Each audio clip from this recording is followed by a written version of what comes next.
ரொம்ப சிரமத்துக்கு மத்தியில கை குழந்தையோட பச்சை குழந்தையோட எதுக்கு ஏறாங்க எதுக்கு இறங்குறாங்கன்னே தெரியல. காவல்துறை இறங்குற காவல்துறை அந்த வாகனத்தோட கதவை திறந்து வைக்க மாட்டேங்காங்க. ஏதோ தீவிரவாதிகளை பிடிச்சு வச்சிருக்க மாதிரி கையில்லாத கால் இல்லாத வாய் பேச முடியாத மாற்றுத்திறனாளிகளை உள்ள பிடிச்சு வச்சுக்கிட்டு நம்ம என்னமோ ஓடி போற மாதிரி இந்த காவல்துறை நினைக்கிறாங்க போல. இந்த காவல்துறைக்கு இப்படி அதாவது விடிய விடிய இந்த பஸ்ல வச்சு அலக்கழிக்கணும்னு அவங்களுக்கு சொன்ன அறிவுரையாளர் யாரு? அந்த அதிகாரி யாரு? அந்த அதிகாரிக்கு அவர் மனநோயால பாதிக்கப்பட்டிருக்காரா இல்ல அந்த அதிகாரி மன வளர்ச்சி குன்றியவரா அப்படின்னு அவரை கொஞ்சம் செக் பண்ணி அட்டப்பட வேண்டிய தேவை இருக்கு அப்படிங்கறத நாங்க பாக்குறோம்.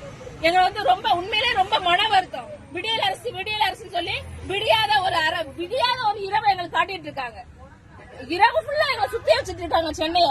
சென்னையை பார்க்க வச்சுட்டு இருக்காங்க. இதெல்லாம் நாங்க சென்னையை பார்த்ததே இல்லாத மாதிரி இந்த சென்னை காவல்துறை நடந்துக்குது. இது ரொம்ப ரொம்ப மோசமா நாங்க தமிழ்நாட்டுல இதை பாக்குறோம். இப்படி மாற்றுத்திறனாளிகளை அலக்கடிக்கக்கூடிய ஒரு அரசை இதுவரையே பார்த்ததில்லை.